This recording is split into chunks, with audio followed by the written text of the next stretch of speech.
Bienvenidos a Kaiser Report, soy Max Kaiser. La semana pasada estuvo repleta de los momentos más divertidos de la desamericanización del mundo. En Estados Unidos, los expertos legales consideran la idea de bonos Obama la forma menos inconstitucional para evitar que Estados Unidos incumpla su deuda en el caso de que los idiotas del Senado no acuerden elevar el techo de deuda. ¿Qué puede haber más desamericanizante que actuar en contra de la Constitución estadounidense? Y por si los bonos Obama de la República Bananera de Estados Unidos no fueran suficiente, en el Reino Unido el ministro de Economía Josh Osborne es el autor de la mayor burla de todo el gobierno, el plan de ayuda a la adquisición, propio también de una república bananera.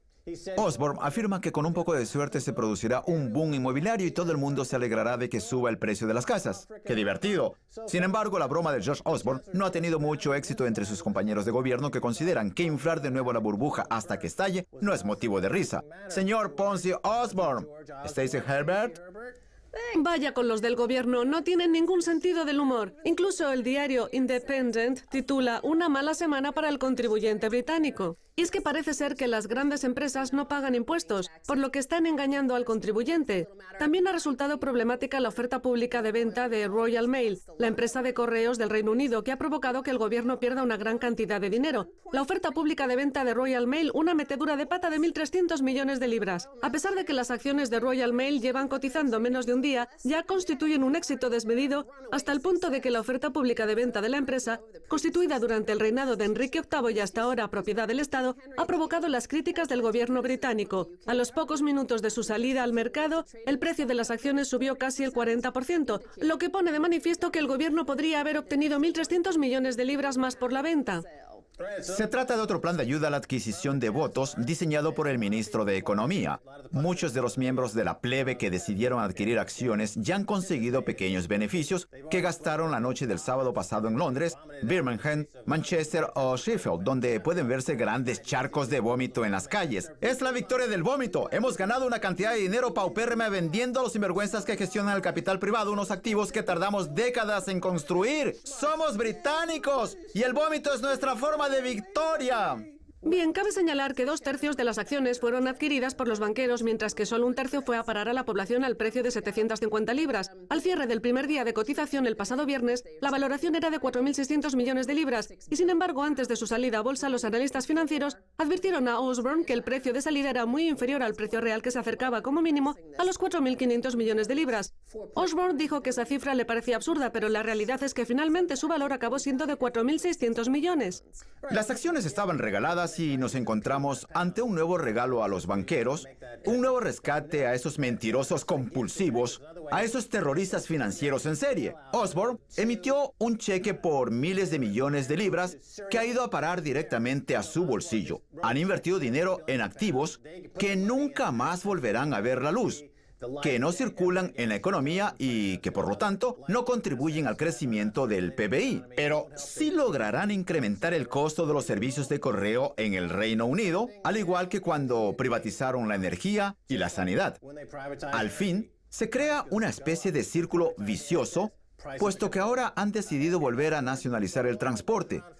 Han tenido que volver a nacionalizar el sistema bancario y lo mismo tendrán que hacer con la empresa de correos, una vez que los que controlan el capital privado hayan extraído miles y miles de millones de libras. Se trata de un círculo vicioso. Como decía, los banqueros han conseguido ganar una gran cantidad de dinero gracias a esa oferta pública de venta por debajo de su precio. Un fondo de cobertura relacionado con la mano derecha de George Osborne ganará millones gracias a la privatización de Royal Mail, tras comprar participaciones por valor de 50 millones de libras. Es que Peter Davis es miembro del comité de gestión de Lansdowne Partners, que vio cómo el valor de las acciones de Royal Mail creció 18 millones de libras. No queremos decir que Osborne tratara de ayudar a su amigo, pero lo que está claro es que esta oferta pública de venta que salió a un precio equivocado ha beneficiado a los amigos de Osborne. Te interrumpo. No es que sea un precio equivocado. Como he explicado muchas veces en el programa, yo mismo trabajé en Wall Street y sé que las ofertas públicas salen a un precio que permite que su valor crezca mucho el primer día, lo que hace que se conviertan en una divisa que se utiliza para comprar favores e impedir que lo demanden a uno por realizar actividades ilícitas. Hay un gran nivel de angustia en relación con la City de Londres y su comportamiento delictivo. Sin embargo, cuando uno tiene una nueva divisa resultante de una reciente oferta pública de venta, puede llamar a los abogados, a aquellos que lo han demandado, a los políticos que se plantean criticarlo públicamente y decirles: mire, he adquirido una oferta pública que ha crecido el 20%. Voy a ingresarlo ahora mismo en su cuenta. Es una forma de soborno, la divisa del soborno. Esa es la forma en que se establece el precio de las ofertas públicas. Por eso el primer día siempre vemos que aumentan de forma espectacular. Se trata de una divisa que permite a Osborne alimentar los sobornos y los arreglos que se producen en la City de Londres, así como sus ambiciones políticas. Insisto, es la divisa que el ministro de Economía, Josh Osborne, utiliza para llevar a cabo sus confabulaciones políticas. Acabas de señalar que establecer el precio equivocado provoca una subida espectacular el primer día. Sin embargo, me gustaría añadir que en el mercado del oro también existe un patrón a la hora de establecer los precios de forma equivocada. Es lo que llevamos viendo en los últimos meses. Justo antes de que se abra el mercado en Nueva York, alguien ejecuta una gran orden y decide que el precio sea el peor posible, provocando así un desplome del mercado. Pues bien, eso es lo que ocurrió el pasado viernes, coincidiendo con la salida a bolsa de Royal Mail a un precio inferior al real. Una gran orden de venta provoca el desplome del precio del oro. El pasado viernes a las 8:42 de la mañana el precio del oro cayó $25 en tan solo 2 minutos. Eric Hansader de Nanex afirma: parece que se produjo una orden de venta de 5.000 contratos de futuros a valor de mercado en la que desaparecieron unos 2.700, lo que provocó una ruptura de la lógica del mercado y que los futuros se detuvieran 10 segundos mientras volvía a entrar liquidez. Cuando transcurridos esos 10 segundos volvió a entrar liquidez, se completó el balance de los aproximadamente 2.300 contratos restantes. Si consideramos las tendencias actuales, el precio justo de mercado del oro debería ser de $2.000 a $2.200 la onza. Y el hecho de estar cotizado alrededor de los $1.300 o menos evidencia la manipulación. Los que se están riendo son los chinos, que pronto anunciarán que no poseen 1.000 o 1.500 toneladas de oro, sino 5 o 6.000. Ya lo han dejado claro, Stacy. No sé si lo habrás visto en las noticias o no, pero China, ¿vas a hablar de eso? Adelante, Stacy. Primero acabemos de analizar la noticia que nos ocupa y luego hablaremos de China, porque las dos cosas están relacionadas. Bien, Rich Aixen, uno de los fundadores de iTrader, aseguró: 5.000 toneladas son muchísimas. No sabemos si se trata de un error o no. Rich Aixen deja entrever que se trata de una cifra tan fuera de lo común que podría tratarse de un error. Andrew Maguire, informante de la Asociación del Mercado de Lingotes de Londres, que suele venir al programa con asiduidad, tomó a Bart Chilton de la mano y le dijo: mire, Bart, ese es el precio y el momento en que van a manipular el precio de la plata. Pues bien, Bart Chilton, de la Comisión de Comercio en Futuros sobre Mercancías, el más vago de todos los reguladores, se pasa el día sin hacer absolutamente nada, le respondió: pues yo no veo nada, debo ser un idiota porque no soy capaz de ver lo que usted dice, y eso que tenía pruebas manifiestas. Rich Aixen lleva años analizando los mercados día tras día y asegura que nos encontramos ante una situación fuera de lo común, que la cantidad es enorme y que debe ser un error. Pues bien, Art Cushing, que trabaja como operador desde hace décadas y que actualmente ocupa el cargo de director de operaciones del UBS, asegura que la pregunta es: ¿por qué arrojar de repente una gran cantidad de oro? ¿Por qué no hacerlo poco a poco a lo largo del día? Si eso ocurriera una vez, podría achacarse a un fallo tecnológico o simplemente a un error. Sin embargo, cuando sucede 5 veces en un periodo de pocos meses, da que pensar. ¿Se está haciendo de forma intencionada? ¿Alguien está tratando de enviar un mensaje? ¿Alguien intenta influir en el mercado? Bien, antes hiciste alusión a nuestro último titular del día, que habla de la intención de China de desamericanizar el mundo y deshacerse del dólar como divisa de reserva mundial. Pues bien, puede que no solo Estados Unidos pretenda restaurar la fe en el dólar. Es posible que también China esté interesada para conseguir un precio mejor. Esa es la otra cara de la moneda. ¿Quién está inundando el mercado de órdenes? Creo que Art Cushing, una especie de administrador experto que trabaja en la Bolsa de Nueva York y en el UBS y que trabajó en PaineWebber en la misma época que yo, una de las voces más autorizadas de todo Wall Street. De hecho, yo lo sigo desde hace 30 años. Pues bien, Art Cushing está dejando entrever que podemos estar ante un caso de manipulación. Creo que está diciendo lo que mucha gente sabe ya. Sin embargo, también puede ser cierto lo que dices tú. Puede que la responsable de ejecutar estas órdenes sea China, que pretende conseguir el mejor precio posible, y es que a pesar de que China asegura querer desamericanizar el mundo, su crecimiento mercantil en ese siglo se debe principalmente al enorme volumen de exportaciones que hace a Estados Unidos. Por lo tanto, ¿por qué iban a querer hacerse daño a sí mismos? Pues bien, solo hay una respuesta a eso: que tengan tanto oro para dejar de lado al dólar. El hecho de que se detuvieran los mercados es la consecuencia lógica de la ejecución de una orden tan grande, al menos desde mi punto de vista. Sin embargo, esa perspectiva puede utilizarse para analizar muchas políticas como el plan de ayuda a la adquisición o la oferta pública de venta de Royal Mail. La única lógica subyacente es la de un imperio en decadencia, tal y como recoge nuestro último titular. El techo de deuda china reclama una desamericanización del mundo. La agencia oficial de noticias china solicita que se produzca una desamericanización del mundo con el argumento de que los designios de la población no pueden dejarse en manos de un país hipócrita con un gobierno fuera de servicio. La agencia de noticias Xinhua criticó y ridiculizó de forma hiriente a Estados Unidos, considerándolo un asesino civil, un torturador de presos y un país que se inmiscuye en los asuntos de otros, además de señalar que la Pax Americana ha sido un fracaso desde todo punto de vista. China debería hablar menos y actuar más. Deberían echar del país a McDonald's, Kentucky Fried Chicken y Coca-Cola. ¿Qué hacen? Que los chinos se vuelvan obesos y sufran de diabetes. Hablan mucho, pero ¿pasarán a la acción?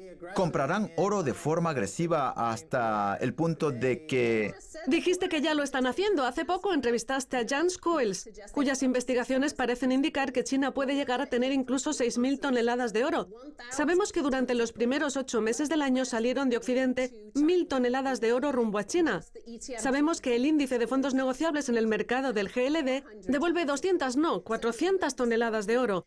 Eso es lo que está ocurriendo. Ya hemos visto muchas veces a lo largo de la historia que el oro puede fluir de una región a otra y que cuando eso sucede, el país que se queda con el oro se convierte en la nueva superpotencia. Puede que esta sea la primera vez que no ocurra eso y que la acumulación de dólares permita que Estados Unidos se enriquezca, pero lo dudo. Todo el mundo habla de ese acontecimiento en contra de la lógica del mercado. Pues bien, fijémonos en 2 mercados concretos. Por un lado, en lo que respecta al mercado del oro, nunca antes la demanda había sido tan elevada y el precio tan suave, por decirlo de forma relativa. Y por el otro, en lo que respecta al mercado de deuda soberana estadounidense, la oferta no es tan elevada desde hace 240 años y, sin embargo, el precio se sitúa cerca del nivel más alto alcanzado desde hace 240 años también. Eso va en contra de la lógica. Por lo tanto, tenemos 2 mercados que van en contra de la lógica, el del oro y el de deuda, que en muchos sentidos son excluyentes, puesto que los dos no pueden crecer a la vez. Uno es el imperio del dinero papel controlado por Jamie Dimon, Ben Bernanke y Janet Yellen, que han convertido a la población mundial en una clase plebeya para alimentar sus ambiciones neofeudales. Y el otro es el dinero real, que desde hace 5.000 años concede a la gente poder adquisitivo y que constituye, entre otras cosas, la base de la revolución estadounidense. ¿Quién creen que va a ganar la batalla? Al menos China tiene algo de sentido común. Bien, Stacey, gracias. Gracias a ti, Max. No se pierdan la segunda parte.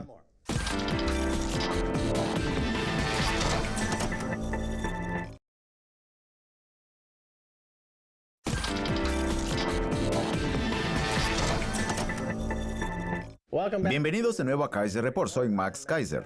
Hablamos con Rowan Bosworth Davis, antiguo detective de la Brigada contra el Fraude o autor de un blog sobre asuntos relacionados con el fraude en la City de Londres. Rowan, bienvenido de nuevo a Kaiser Report.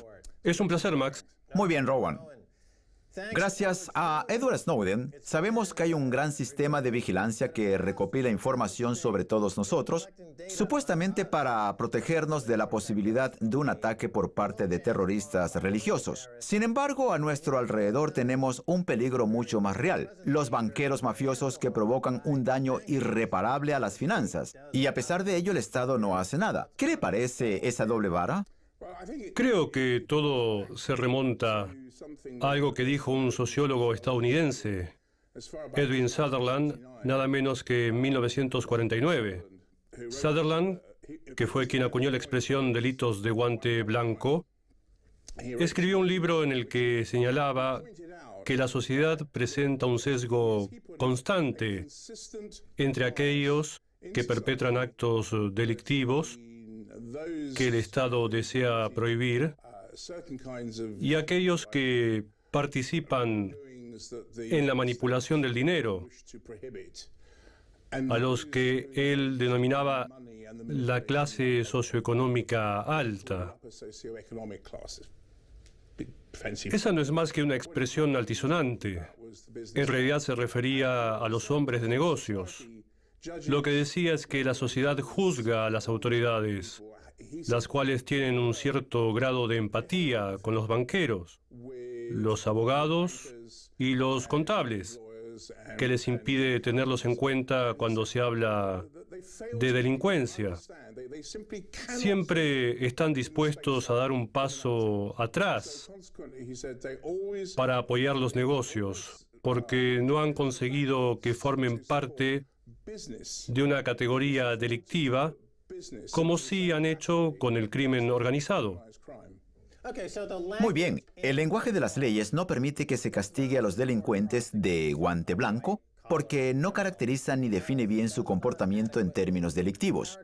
Eso me hace pensar en nuestro amigo Lou Saucier, fiscal y ex banquero parisino que ha trabajado para introducir ese lenguaje en la legislación francesa con el objetivo de equiparar lo que hacen Jamie Dimon o Bob Diamond o lo que hace George Osborne cuando actúa a favor de los banqueros, con lo que podría llamarse violación o pedofilia financiera. En otras palabras, lo que dicen los franceses es que si cambian el lenguaje de las leyes y acusan a Jamie Dimon o a Bob Diamond de violación financiera, entonces a la gente le entrará en la cabeza, como diría nuestro amigo el taxista artista, que lo que está ocurriendo es muy serio y que no se trata de una actividad delictiva menor que no provoque víctimas. Es equivalente a la pedofilia, y si uno está en contra de la pedofilia, también tiene que estar en contra de Bob Diamond, del antiguo director del Royal Bank of Scotland, o de lo que hace George Osborne. ¿Qué le parece la posibilidad de modificar el lenguaje de las leyes? No me parece mal. Debemos llamar a las cosas por su nombre. Hace muchos años dije que deberíamos ocuparnos de la delincuencia en el sector bancario. Lo llamé por su nombre. Bueno, más concretamente, la denominación que utilizaba era crimen corporativo organizado. Como una red de delincuentes. Así es. Eso es lo que le dije a la comisión bancaria. Incluso les presenté pruebas. ¿Usted lo considera una organización delictiva? Les envié pruebas en las que mostraba las definiciones de crimen organizado que se hacen en Estados Unidos, Reino Unido, Europa y Australia. Tomé las definiciones al pie de la letra y las apliqué a lo que está sucediendo en Berkeley o en el HSBC, entre otros. Y les dije, a tenor de estas definiciones no hay ninguna diferencia entre lo que hace la mafia y lo que hace el sector bancario del Reino Unido. ¿En Estados Unidos? Perdone que lo interrumpa, Max. Anularon mis pruebas, se negaron a aceptar la evidencia. ¿Qué quiere decir? Que perdieron las pruebas. ¿Pero qué ocurrió exactamente? ¿Usted era policía? Sí. Bien. Usted aportó pruebas que ponían de manifiesto la existencia de una red organizada. Les envié el informe y ellos dijeron que lo perdieron. ¿Le dijeron que estaba en las torres el 11 de septiembre? No. ¿Cómo justifican la pérdida? No sé, pero el caso es que lo hicieron. Gracias a que no dejé de presionar, acabé recibiendo una carta del presidente de la comisión, el señor Tyree, en la que reconocía ante mí que finalmente les había llegado el informe, que ya era demasiado tarde para actuar, pero que al menos el informe les llegó. Yo fui la única persona que aportó pruebas a la comisión. La ley del Reino Unido es diferente a la de Estados Unidos en tanto en cuanto en el Reino Unido hay una serie de comisiones que analizan lo que sucede y que se forman una opinión al respecto. Sin embargo, ustedes no tienen fiscales de distrito activistas como Rudolph Giuliani en Nueva York que mueven las masas y provocan un cambio político. Eso se debe a que en Estados Unidos los miembros más jóvenes de los organismos legales ponen mucho más énfasis en perseguir a las grandes presas, dado que eso les resulta de gran utilidad si tienen ambiciones políticas, como es el caso de Giuliani, que destapó un gran escándalo de drogas y desde entonces vive de eso. En el Reino Unido, el sistema no permite que un joven abogado emprendedor persiga a los mafiosos o en este caso a los banqueros gángsteres, aunque solo sea dentro del marco de sus ambiciones políticas. En el Reino Unido no hay ningún abogado, juez o fiscal joven que vaya a tener una carrera demasiado exitosa si decide perseguir a los banqueros mafiosos más importantes. Se le haría saber enseguida que no debe ir en ese camino. Una pregunta. Tanto el caso de la ballena de Londres, protagonizado por JP Morgan, como el de AIG, el de Bernie Madoff, el de la quiebra de Lehman Brothers, el del escándalo del LIBOR o el caso de manipulación del Forex revelado recientemente, tienen un nexo común, la City de Londres. La gente concibe a la City como el lugar de los banqueros para externalizar los fraudes que cometen, y lo hacen. En primer lugar, sus mercados financieros son los menos regulados del mundo, y en segundo, como usted señala, no hay forma de que uno pueda perseguir al terrorismo financiero que se perpetra en la City. No hay incentivos para que las autoridades reguladoras o la Oficina contra el Fraude decidan perseguirlos con agresividad y dinamismo. No me refiero a que hagan cosas que no deben hacer. Pero, ¿qué ocurrió cuando la Oficina contra el Fraude investigaba el fondo para usos ilícitos que constituyeron el príncipe Bandar de Arabia Saudita y Tony Blair en relación con el espacio aéreo británico?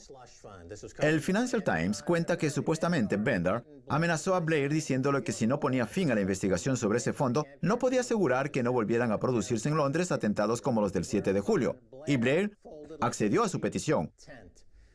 ¿Le sorprendió? Me sorprendió que se obligase a la Oficina contra el Fraude a detener la investigación.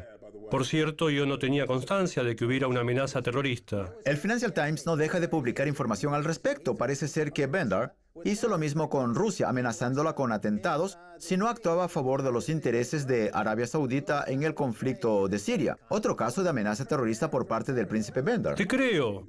Solo digo que no tenía constancia de eso.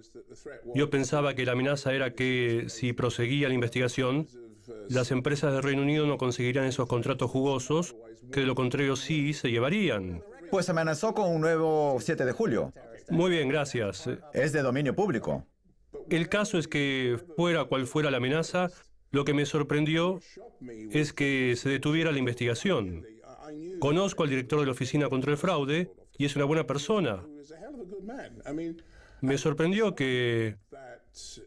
Pero no buen regulador. Buena persona, pero mal regulador. hizo lo que podía hacer, teniendo en cuenta las restricciones que se aplican a los reguladores británicos. Quiero decir que... Eso nos lleva al tema del principio. Gracias a Edward Snowden, sabemos que el Estado ha implantado un gran sistema de vigilancia ilegal, muchas veces a petición de las grandes empresas involucradas en casos de espionaje corporativo y de operación con información privilegiada, cuyo objeto es conocer la actividad de los fondos de cobertura. No tiene nada que ver con la protección ni la defensa.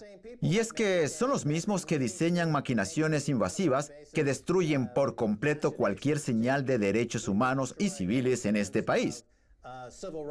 ¿Cómo es posible que apliquen la doble vara? En otras palabras, ¿cómo es posible que, por un lado, digan que cualquiera que no sea banquero es un terrorista hasta que se demuestre lo contrario?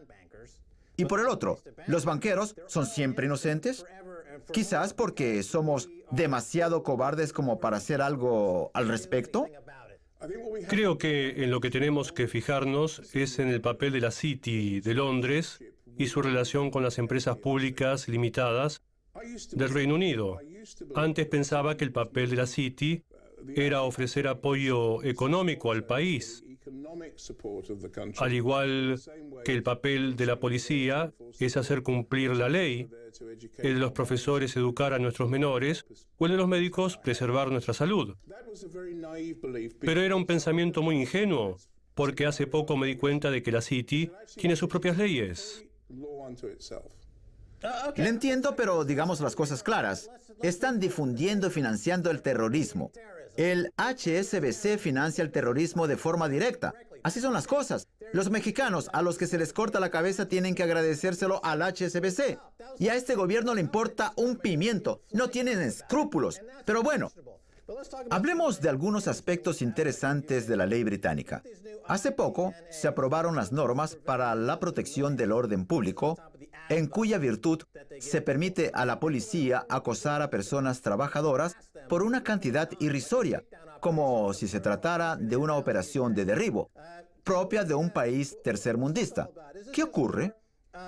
¿Nos encontramos ante otro embuste del gobierno para empobrecer a una población que ya está suficientemente empobrecida? Cuando veo esos nuevos castigos, me doy cuenta de que el gobierno está obsesionado con los delitos callejeros y los delitos que afectan a la mentalidad de las personas, como el robo de coches, el robo de las casas, el robo de las tiendas. El Daily Mail quiere hacer ver que actúan con dureza contra la delincuencia, pero no dicen que dejan a los terroristas en libertad. Rowan, nos quedamos sin tiempo. ¿Me va a poner a las esposas? ¿Me va a detener? La verdad que no. ¿Ni siquiera a las rosadas? Ya no. De acuerdo. Nos quedamos sin tiempo. Volveremos a invitarlo pronto, Rowan. Muchas gracias por estar en Kaiser Report. Como siempre, Max, es un placer. Es todo por hoy en Kaiser Report. Soy Max Kaiser junto a Stacey Herbert. Quiero agradecer a nuestro invitado Rowan Bosworth Davis, antiguo detective de la Brigada contra el Fraude. Si quieren contactarnos, envíenos un tweet a Kaiser Report. Hasta la próxima. Adiós.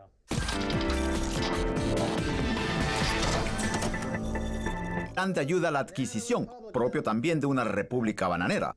Osborne afirma que con un poco de suerte se producirá un boom inmobiliario y todo el mundo se alegrará de que suba el precio de las casas. ¡Qué divertido! Sin embargo, la broma de George Osborne no ha tenido mucho éxito entre sus compañeros de gobierno que consideran que inflar de nuevo la burbuja hasta que estalle no es motivo de risa. Señor Ponzi Osborne. Stacey Herbert. Vaya con los del gobierno, no tienen ningún sentido del humor. Incluso el diario Independent titula "Una mala semana para el contribuyente británico". Y es que parece ser que las grandes empresas no pagan impuestos, por lo que están engañando al contribuyente.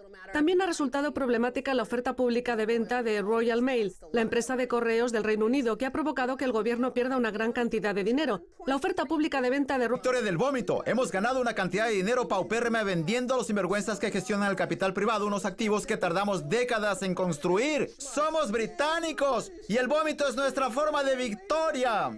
Bien, cabe señalar que 2/3 de las acciones fueron adquiridas por los banqueros, mientras que solo 1/3 fue a parar a la población al precio de 750 libras. Al cierre del primer día de cotización el pasado viernes, la valoración era de 4.600 millones de libras, y sin embargo, antes de su salida a bolsa, los analistas financieros advirtieron a Osborne que el precio de salida era muy inferior al precio real, que se acercaba como mínimo a los 4.500 millones de libras. Osborne dijo que esa cifra le parecía absurda, pero la realidad es que finalmente su valor acabó siendo de 4.600 millones. Las acciones estaban regaladas y nos encontramos ante un nuevo regalo a los banqueros, un nuevo rescate. Royal Mail, una metedura de pata de 1.300 millones de libras. A pesar de que las acciones de Royal Mail llevan cotizando menos de un día, ya constituyen un éxito desmedido hasta el punto de que la oferta pública de venta de la empresa, constituida durante el reinado de Enrique VIII y hasta ahora propiedad del Estado, ha provocado las críticas del gobierno británico. A los pocos minutos de su salida al mercado, el precio de las acciones subió casi el 40%, lo que pone de manifiesto que el gobierno podría haber obtenido 1.300 millones de libras más por la venta. Se trata de otro plan de ayuda a la adquisición de votos diseñado por el ministro de Economía. Muchos de los miembros de la plebe que decidieron adquirir acciones ya han conseguido pequeños beneficios que gastaron la noche del sábado pasado en Londres, Birmingham, Manchester o Sheffield, donde pueden verse grandes charcos de vómito en las calles. Es la vida a esos mentirosos compulsivos, a esos terroristas financieros en serie. Osborne emitió un cheque por miles de millones de libras que ha ido a parar directamente a su bolsillo. Han invertido dinero en activos que nunca más volverán a ver la luz, que no circulan en la economía y que por lo tanto no contribuyen al crecimiento del PBI. Pero sí lograrán incrementar el costo de los servicios de correo en el Reino Unido, al igual que cuando privatizaron la energía y la sanidad. Al fin, se crea una especie de círculo vicioso, puesto que ahora han decidido volver a nacionalizar el transporte. Han tenido que volver a nacionalizar el sistema bancario y lo mismo tendrán que hacer con la empresa de correos, una vez que los que controlan el capital.